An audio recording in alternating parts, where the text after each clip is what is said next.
What's up, everyone? Welcome back to another episode of Boleros. Sam here with the Sultan of Sando, Mr. Gablim, and Maui up wearing the pink Boleros hat. Represent. Still What's up, guys? available for the upcoming season. So, buy your Boleros caps. Okay, so medyo Congrats slow to... news tayo. Yeah, congrats. So, before that, Sam, I do want to say congrats to the Alas Filipinas women's volleyball team for getting silver. I think the AVC Volleyball Nations Cup. Grabe yung semifinals niyo against Chinese Taipei. Yung puso ko hindi kinaya yung game niyo. But congrats to the History in the making. History in the making. And I think the Alas Filipinas men's are playing right now against Chinese Taipei. I left the game. They were down 2 sets to 1. So sana nakahabol once we're done recording. Okay. With that said, speaking of finals, meron tayong upcoming finals this preseason. The Pinoyliga Cup is having their finals this Saturday, June 21. It's going to be 2 UAAP teams again facing in the finals. And I think for the third straight year, if I'm not mistaken, the NU Bulldogs are in the finals going up against the Adamson Falcons. I think last year the Bulldogs lost to LaSalle. The year before that, I think that was the time they lost to Ateneo. So, NU versus Adamson this Saturday, 4:30 p.m. Enderan Gym. Kita-kita doon for those people watching. So for today's episode, we're going to do a preview of the NU versus Adamson game. So I think they went up against JRU and Mapua, so two NCAA teams. They beat two NCAA teams.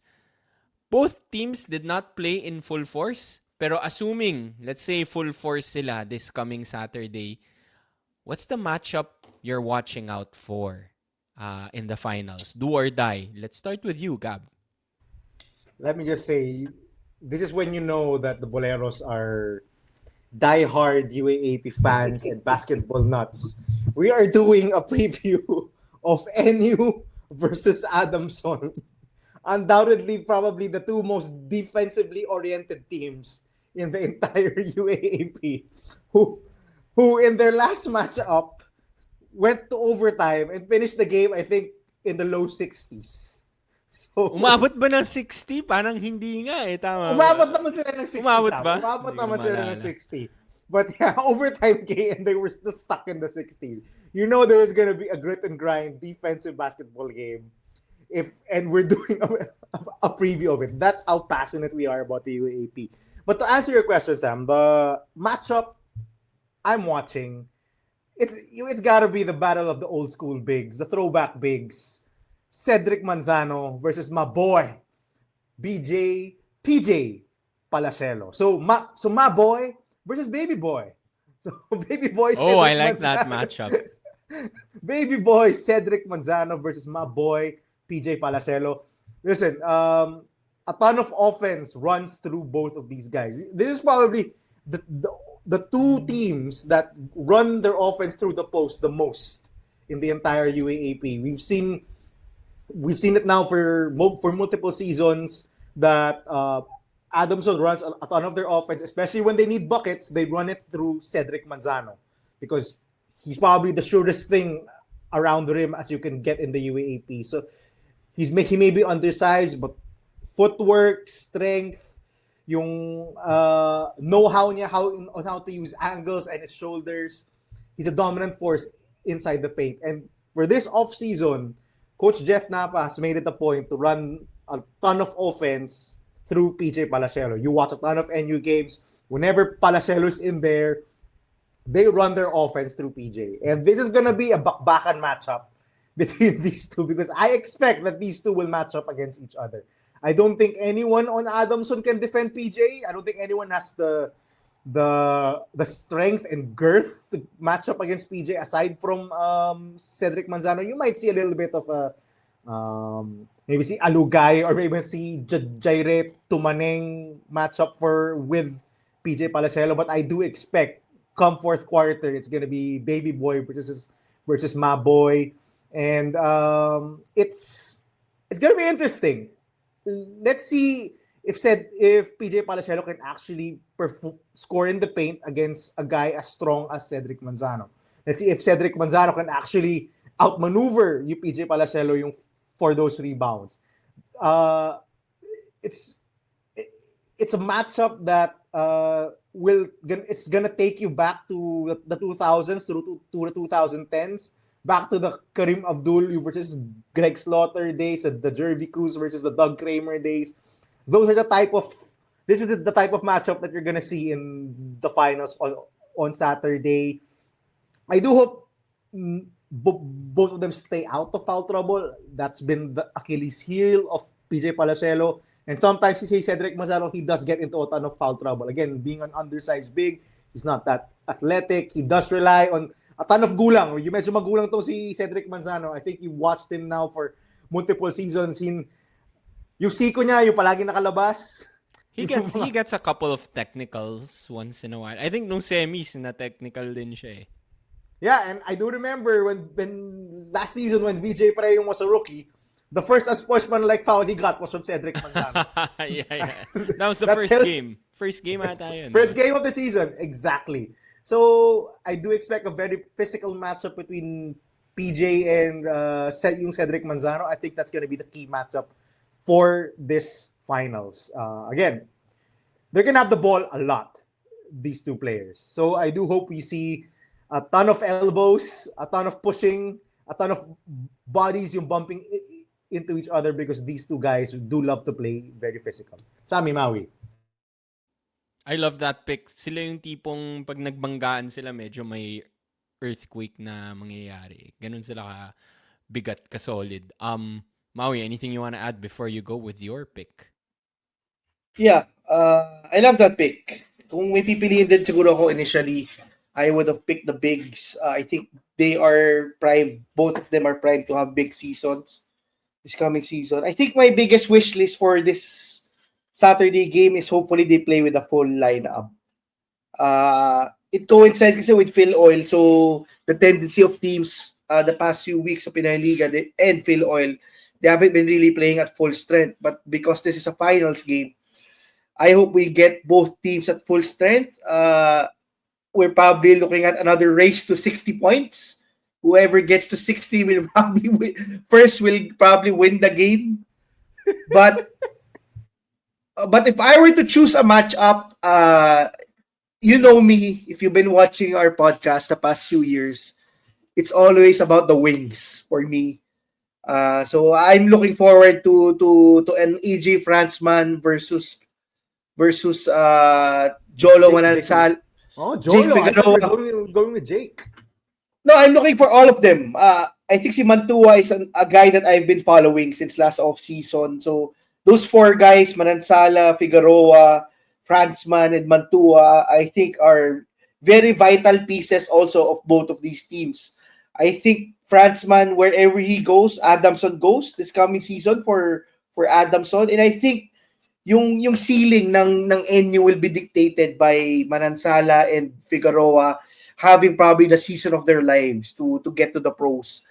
I'm hoping to see a competitive game, maybe some Jolo Manansala magic, top of the key boarding three to get it to another overtime game. But yeah, I'm excited. This is what you call basketball, old school basketball. Give it to the big on the post. Very physical game, low scoring.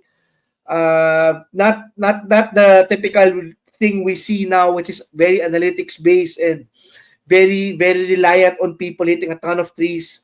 I'm excited for this matchup. Happy that we get to see the other UAP teams get highlighted also this off season, and yeah, hopefully we're definitely gonna see a new champion for Pinoyliga. So excited for the game to come. I agree with that pick. I actually had all four players as my pick din, yung Battle of the Wings. Kasi exciting yun eh. It's not often, it's not often teams get like really talented wings like an AJ Franzman and Royce Mantua for Adamson, and then for NU obviously you have the vets in Jake Figueroa tsaka si Jolo Manansala. So it's always exciting to see like these two teams battle it out. They're very similar. All four guys play both ends of the floor defensively, offensively. Um, Siguro si AJ Franzman na yung best three-point shooter dun sa apat, but none of them are really parang knockdown three-point shooters. But they're all athletic, pretty athletic, diba? So that's an exciting matchup for me. Siguro if I were to just pick something else, I think the point guards, battle of the point guards, one of the most crucial positions for the UAAP. So I'll pick Steve Nash Enriquez, who played nung semis but did not I think he didn't score, or parang he played like limited minutes lang. And then si Matt Erolon for Adamson, who I think scored like the dagger 3 to seal the game kasi I think it was more or less a close game all throughout, but Erolon hit like the dagger 3 to win it for them. So for me, those two guys, veteran guards, that I think they need to rely on those two guys. The other guards for the team, I think si Tebol Garcia got injured, so I don't expect him to play that much. The other guard that they have, I think si Jello Santiago played guard actually and was the top scorer. Pero yung iba, si Miranda na yung naglaro, I think, nung guard minutes Jid nung Locsin, semis eh. Sammy. Forgot Oo nga my... pala si Locsin. Your boy, Jid Locsin. Actually, I haven't seen Jid Locsin play that much. So, I'm looking forward to that. We'll talk more about that later siguro. But anything you want to add, Gab? Sorry. No, I just wanted to bounce off what Maui said. We're sure this is going to be a competitive game. And I do want to say that I think NU and Adamson has been turned into somewhat of a small rivalry. I mean, if you look back, season 87, you remember, Sammy, we did that emergency podcast with a 0.3 second tip in of Josh Wayero to beat Joshua NU. Yero tip Diba? in. Yeah, you remember that game? Earlier in the preseason, in Asia Basket, these two teams went to double overtime where NU beat Adamson 94-91. Umabot sila ng 90. Can you believe it? Umabot sila ng 90. It took double Hindi ko overtime. na ito maalala. Double overtime? Yeah. Rewatch it. How can you not remember that? I think it was Reynard Humamoy who sent it to overtime, and then Matt Erolon hit the game-winning 3 in double overtime. It was a big game. Sam, kailangan mo mapanood yun. It was one heck of a game. And then in their matchup, most recently in Pinoyliga, as I said, these two teams went to overtime. Hanggang 60 lang sila, pero they went to overtime. So they played We made it to 60. We made it to 60. But they played 3 overtimes already in the preseason. So you can see there's a little bit of a rivalry going on between Adamson and NU. You add to that the layer of NU recruiting the Adamson Juniors, Temple Garcia, yung Vince Reyes, Jake Figueroa, way back in season 84, remember? He got recruited by Jeff Napa. So there's a little bit of a small rivalry. Again, not to the same level of a UP and LaSalle now in the UAAP, but as a rivalry between some of the teams in the middle. NU and Adamson have played very competitive games. Not always the prettiest, I have to admit. Despite me watching all these games, they have not played the prettiest basketball most of the time.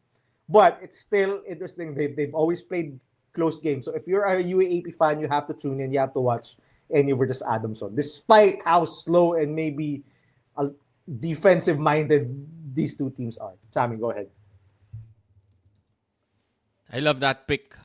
Speaking of like other players that we want to watch out for.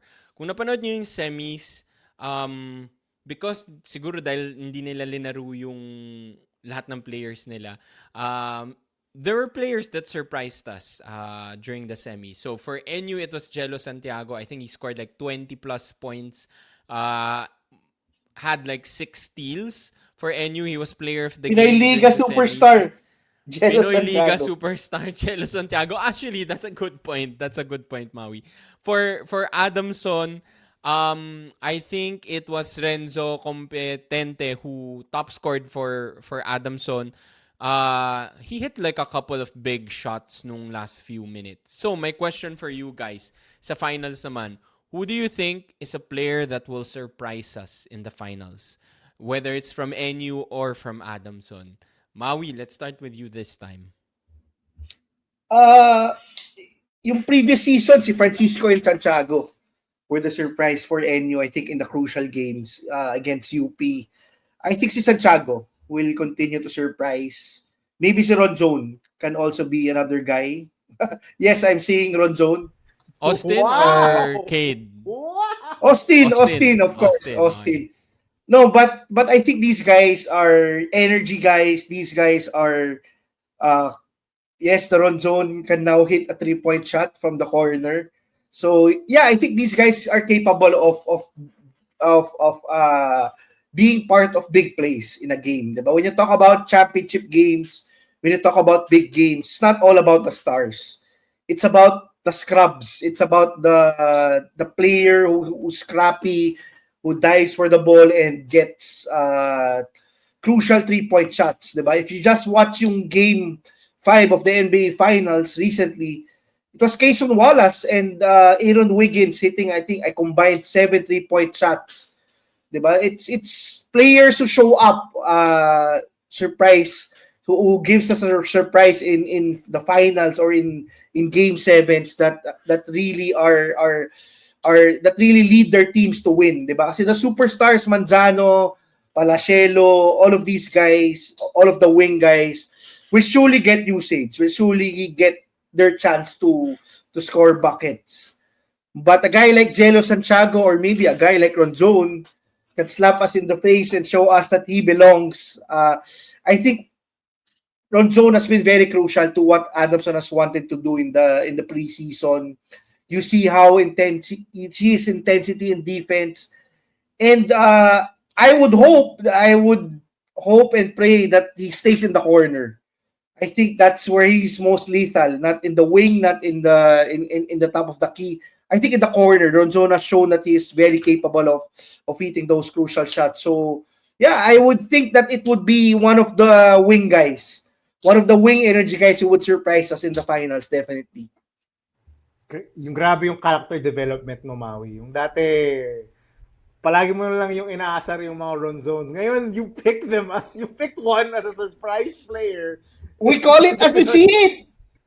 Just like our friend Omar, di ba? Totoo naman. Actually, naman. When they play bad, we call them out. But when they're playing well, di ba? We give them praise. I think that's pretty apparent. I love that pick actually, yung Ronzone. Pero Sam, yung pick ko for my surprise player, you mentioned him, si Renzo Competente. He's quietly or been under the radar, having a really good preseason. I think he's been one of the most pleasant surprises from the Adamson camp. He was he played in FEU, spot-up shooter lang siya, played minimal minutes kahit na kulang sa shooting yung FEU nung season na yun. If you remember, it was only Cyrus Torres yung hitting threes. And then I think he transferred to UST first before he went to Adamson. So yeah, he's been around. Yeah. He's bounced around. But I think he's added a lot to his game, especially here in the preseason. He's shown that he can make for his teammates. He's shown that he can run the offense at times. And he's really deadly from the mid-range and from three-point range. I thought he was only a shooter, but apparently he's got that mid-range pull-up. That mid-range pull-up. He's pretty deadly from there. He knows how to run the pick and roll. He has chemistry with Cedric Manzano. Sila yung nagpipick and roll. If you look at the wings of Adamson, and they have a ton. Most of them are just, spot-up shooters. You look at si Manu Anaba, hasn't really developed much playmaking. He's just a spot up shooter. So AJ Franzman is not much of a playmaker. Cannot really run pick and roll. It's more of a guy who could go one-on-one or a guy who can spot up. But si Earl Medina, yung right now, more of a spot-up shooter also. Si Renzo Competente and Royce Mantua are guys who can actually create offense for themselves and off the pick and roll and off Adamson's other offense. So, ako, a guy who can surprise si Renzo Competente. I'm sure not a lot of people have been tuning into Adamson games. But now, they will get a chance to watch in the Pinoyliga Finals on a big stage si Renzo Competente. I do hope he gets to play a lot. He has been playing a lot. Ton of rotation minutes, especially here in Pinoyliga. I'm excited for the two of you to watch him. I do hope he has a good game. I've seen him do things in this preseason that I wasn't seeing from him when he was playing in FEU. And actually, when he was playing in Gilas, he wasn't doing these things. So a ton of development has come from Renzo Competente. So I'm watching out for that. For NU, the guy that I think will surprise us. I'm not gonna pick Jid Locsin sa amin. I do think if NU is gonna Hello, si Jid Locsin pipili. Hindi kasi sa amin yung finals to eh. So pag finals, I do think si Steve Nash is gonna play.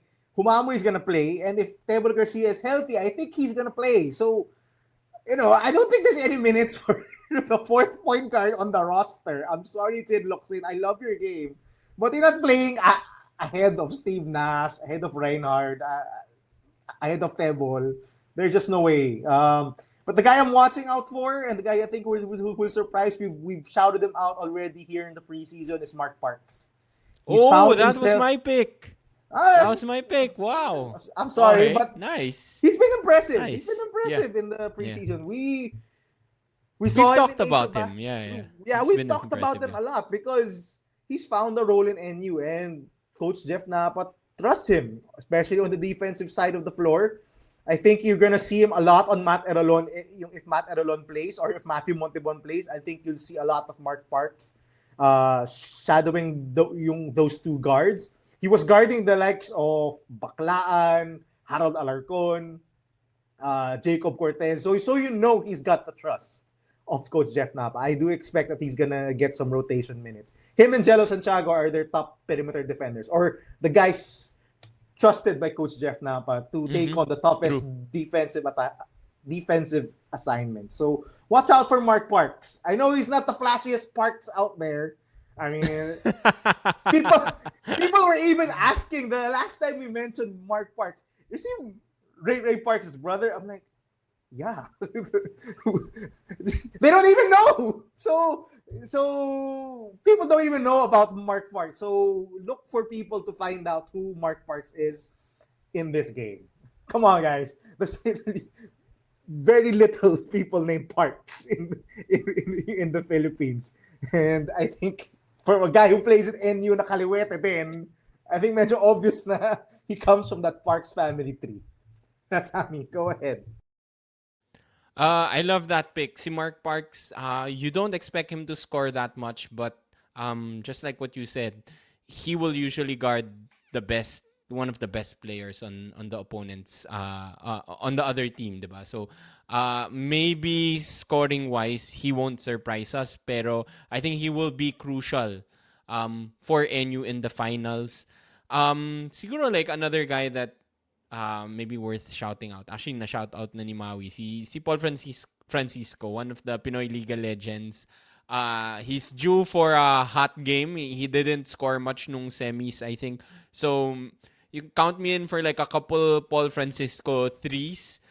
Just to make things interesting. For Adamson, I think you guys picked most of the guys already. I guess for me, more of like Ojarikre would be the big surprise. Kasi na-mention mo, Gab, sa Pinoy Liga, he hasn't been playing.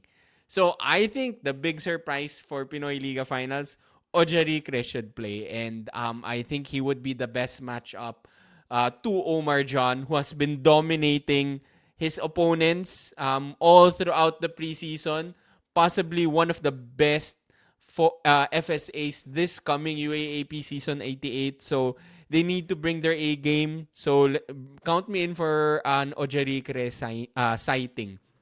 Okay, before we end this, Omar Zan has made Colin Sakoe expendable. That's how good he's been. whoa, okay. I think I'm not gonna fight you there. I that's agree. not a Actually, that stretch. makes sense. Yeah, that's not a stretch. What do you guys think? Comment down below. Has Omar John made Collins Akowe expendable? By the way, we all know Collins Akowe has confirmed he's leaving NU. We'll talk more about the team that he will be joining once he has confirmed that. But comment down below what you guys think about that statement. Before we end this finals preview, of course, I have to ask, finals prediction, but before you give your prediction, sabihin nyo kung ano yung score. Gab. I think it's gonna be a close game. Given how these two teams have played historically Grind it out. since, yeah. I'm going with Adamson. I'm The going with Adamson Whisperer going with Adamson. Yeah, the Adamson. Okay. I'm Paano going yung, with ano mo, Adamson. your boy, PJ. I love PJ Palacelo. I think I've been proven right by PJ Palacelo already in this offseason. But I'm going to go with Adamson. I love how they play. I do think that their defense will hold up. And another guy that I think is going to be underrated, but I think is going to play a key role here is Jaire Tumaneng. He's quietly taken over Kobe De Basana's backup center minutes. That's how crucial he's been. Actually, Yeah, nalimutan na natin si Kobe. Even when Kobe, Oh, yeah, man. even when Kobe De Misanas in the lineup, Coach Gilbert Lau or si Coach Nasser Sela has gone with Jaire Tumaneng as backup. I think a big reason for this is that he's way stronger. He's bigger. He's more solid. bigger. He's way stronger than Kobe De Mesana. Might not have the offensive polish that Kobe has, but defensively, I think they like what Jaire Tumaneng provides. So I do think he'll be sort of he won't score a lot. I don't think he'll do that, but he'll grab rebounds. He'll be solid defensively. But I'm going with Adamson. I do think we're gonna see Cedric Manzano pour in around 15 to 17 points. Especially they'll go to him in crunch time, and he'll deliver the win for the Adamson Soaring Falcons. Also, to Matt Erolon, prove me right. I put you ahead of Jared Bahay in my point guard rankings. He had a big game in the semi, so Matt Erolon, I do expect he'll score a lot as well for Steve Adamson. Nash has something to say about that, Gab. Nah. Matt Erolon is a way better shooter. Anyway, I'm going with Adamson. Give me 65 to 63. A 2-point win by the Close game. Adamson Soaring Falcons. Close game. Maui. Ay, Maui. Ako mangungontra ako. I'll go for NU for the finals. Si Gab is the Adamson Whisperer. I'll go for NU sa finals. I think the final score would probably be in the 60s, much like Gab predicted. But I hope I'm wrong. Maybe we can have a final similar to their Pinoyliga, their Asia Basket game. High scoring. Maybe they surprise us for the finals. If they hit a ton of 3-pointers, maybe they could get into the 70s or 80s. But if I were to bet, definitely 50 to 60. Diba? Finals game, winner take all. So, but I'm going for NU just because if Figueroa and Manansala plays, I think they have the inside track to win the game. I think they are probably the third seed for the preseason. So far, if I were to do a power rankings, I would say I would rank NU or maybe UST as the third team as of the moment. Let's see if they can finally get that Pinoyliga crown.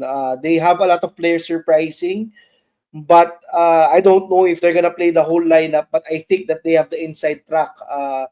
I think Omar Jan is definitely the best big man during that game, which is why I think he should dominate that finals game, especially if they don't play si Ojarikre. I think that Palacelo will neutralize what Manzano will bring. So let's see. I think NU will get that Pinoyliga crown. Maybe I'm right. Or maybe Gab. Maybe I'm underestimating Adamson for the 1,000th time. Did I hear you right, Sammy? This is the third straight season that they've been in the Pinoyliga Finals. Tama ba? Oh, kasi last year it was NU Yung Lasal, tama? Lasal. And then the year previous to that, NU Ateneo, yung Yeah, oo nga. So, finals. So it's this is the third third. time. Third Third time's time's the the charm. charm. Third Third time's the time's the charm. charm. Yeah. Okay, Sammy, Yeah. your pick. Okay, my mind says NU kasi this is their third attempt. I think Omar John is, tama si Maui, with Omar John is the best big man in this matchup. If both teams will play a complete lineup, I sort of want to say NU, but I'm going with the Adamson Whisperer here only because Wow! I do not want to be called an Adamson hater anymore. Kasi pag nanonood akong UAAP, yung mga Adamson fans, yun yung first call out sa, uy, si Adamson hater, oh, nandito. So, I don't wanna underestimate Adamson anymore. Put me in for Adamson in a close game.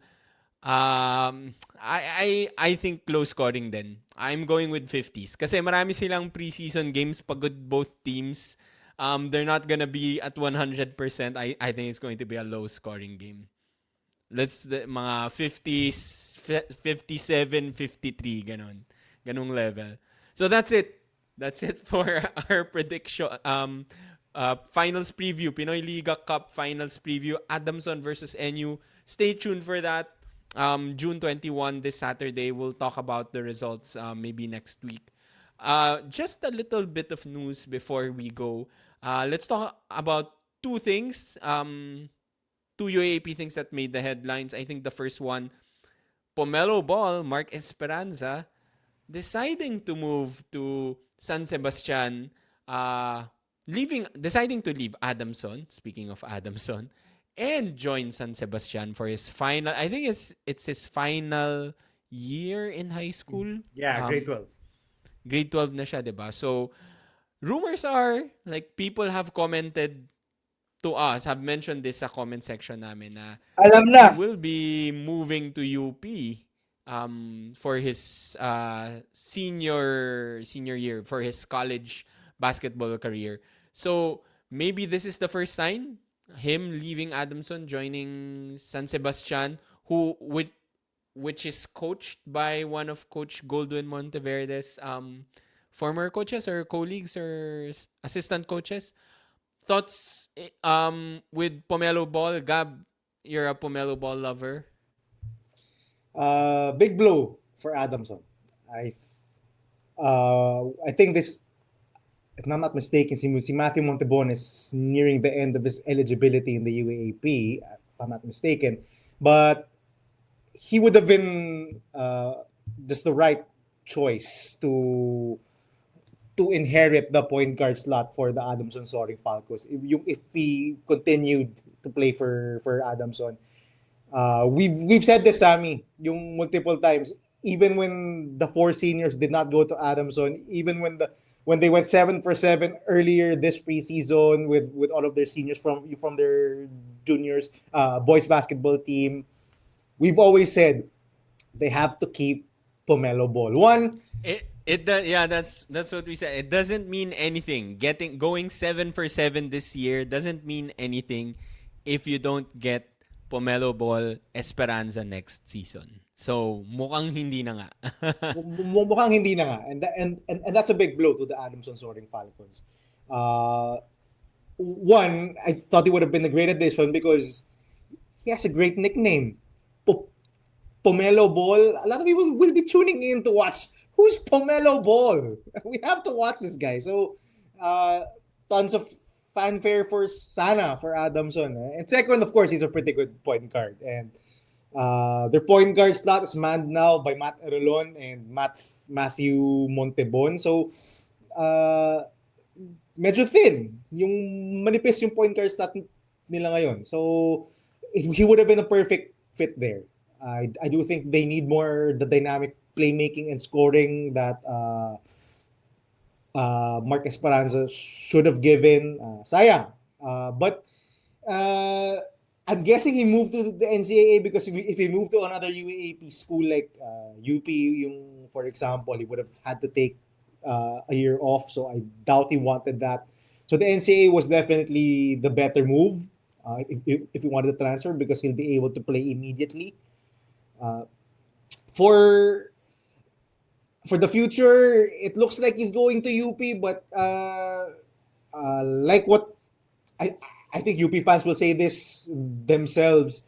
Hindi pa sila kampante hangga't talagang nag-suit up siya, 'di ba? I mean, Yeah, that's Jared true. Bahay said the same thing. So I think until you see Pomelo ball in a UP Fighting Maroons uniform, you will still hope and pray that he will continue to suit up for the UP Fighting Maroons come season 90. I think that's when he will eventually go to college. But this is definitely a sad day for Adamson Falcons fans. Sayang eh. He would have been perfect inside the Adamson system. A spot would have been there for him, but playing for San Sebastian in the NCAA, I think the NCAA right now is the more superior high school basketball league. Yung over the UAP, I think that's always been the case ever since. So he'll be facing tougher competition there, and hopefully he shines, man. And I hope he makes it back to the UAP, whether it's for UP or whether it's for any other school. You know, we need some Pomelo ball in our lives. Maui. Ako itaga mo na sa bato.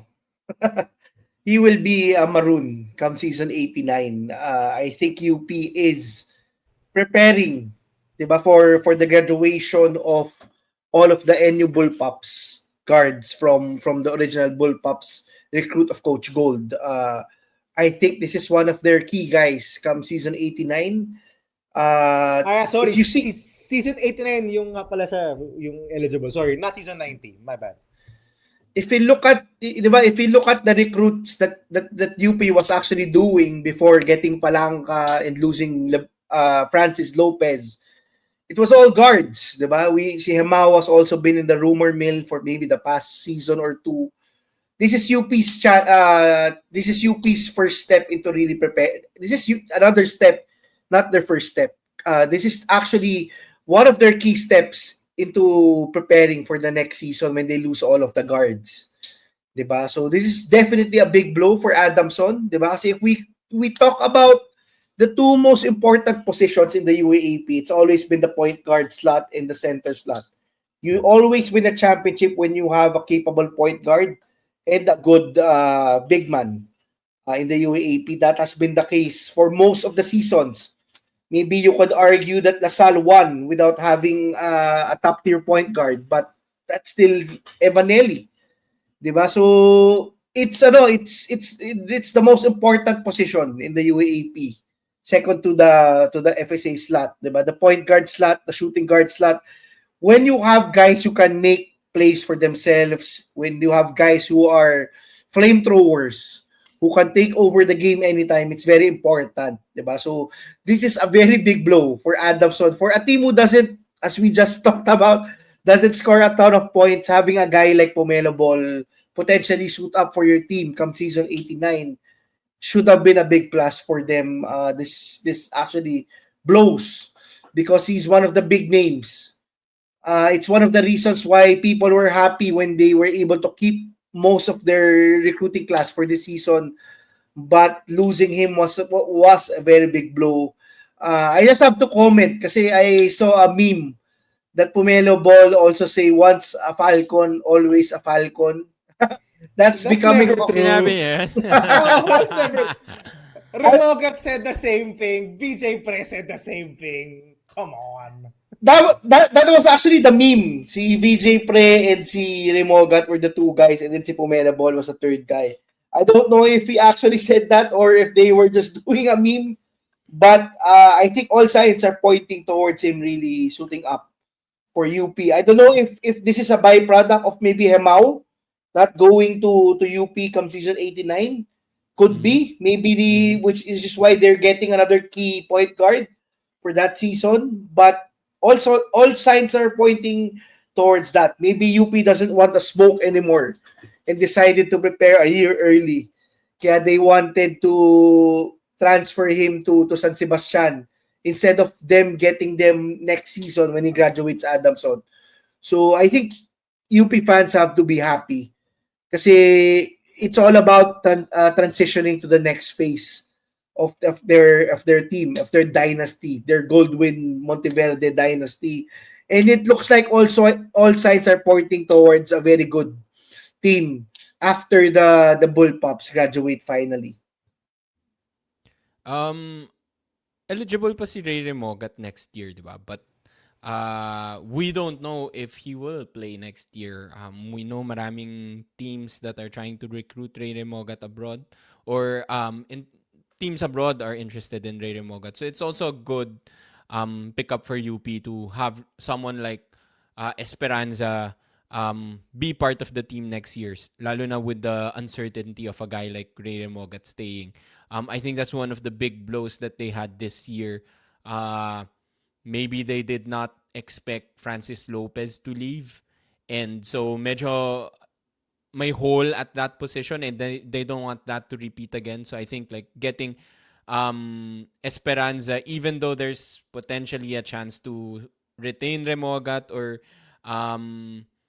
even other recruits, I think it's still a big get for UP if he Pomelo Ball will join UP. But tama si Gabe, I think unless he suits up, hindi ka pa rin sure. I mean, Jared Bahay did it. But for Maui, lock in na yan. Speaking of people leaving, Denok Miranda, the controversial Denok Miranda has finally left FEU, and FEU has hired Mike Reyes, brother of Chot Reyes, as their new program director for basketball.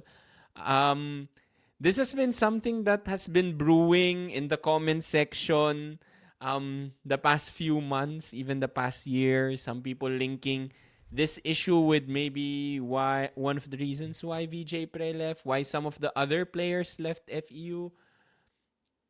Your reaction to Denok Miranda leaving, were you surprised or hindi, Maui? Other players were just his son. His son VJ Pre, yeah, Maui. Well, I think I wouldn't be. I'm not shocked just because of our friend Jeffrey and all of the alumni and all of. If you look at the comment section when VJ Pre left FPU, I think maybe 80% of the people are blaming Denok Miranda, diba? So I think he dug his own grave when VJ Pre really decided to leave FEU. I think that was the turning point, the eye Kailan ba opener. nangyari yun, di ba? Like a star FEU player in college leaves his team. It's like you're saying maybe like an Arwin Santos type of level player leaving FEU. I think that's how big yung profile ni VJ Pre, just winning Rookie of the Year and looking like a future superstar.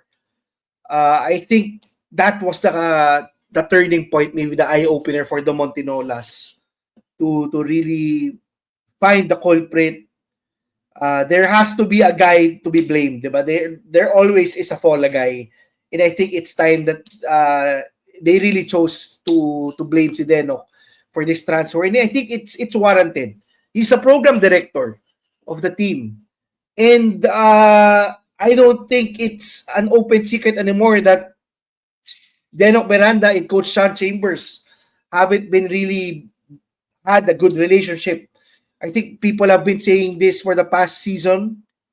And I think if they need to move in the right direction, they have to get a guy that would really work well with Coach Sean Chambers. If you want to move on quickly from losing VJ Pre, then definitely you have to get another guy. And I don't know, is Mike Reyes the right guy? I was actually surprised of another Reyes brother when they announced that he's the brother of Chot Reyes. But if you were to trust history, if you were to trust the profile of the Reyes brothers in Philippine basketball, I think this could be a good move for FPU. I think this move is more of an empowerment of Coach Sean Chambers, more of than them deciding to move in another direction. I think this is their sign saying that we have chosen. It was maybe Coach Sean or Coach Denok, and they have chosen Coach Sean. And I think it's the right move, in my opinion. You just see yung glimmer of hope of the FEU program. You just have to look at the players and how they treat Coach Sean and what they say about Coach Sean. And I think choosing him is the right move for them. Trusting him is the right move for them. Only history can tell. These next few seasons for FEU will be crucial. Will they continue to be non-Final Four contenders, or will they catapult themselves into a potential dynasty in the UAAP? They have a lot of pieces. They have a lot of potential despite losing DJ Pre. I think they have the capability to be a team that could be very dangerous a season or two from now. So yeah, I'm excited. Excited to see how Coach Sean will finally be able to have 100% control of this team. I think this is the right move, definitely for FEU. I think si Jeffrey has been rejoicing the past few days. I think that would be the sentiment for FEU alumni, and I think it's very crucial to have the alumni back you up, diba? When you have the alumni Good with point. you'll definitely Yeah. have a better program. Gab. Good point. Gab, wrap it up. Yeah, FEU fans rejoice. Jeffrey, rejoice ka na, pare. Mag-move on na tayo, pare. I Share think your he's been- feelings down below, Jeffrey. he's been calling for this for I think a year already, or half a year or something like that.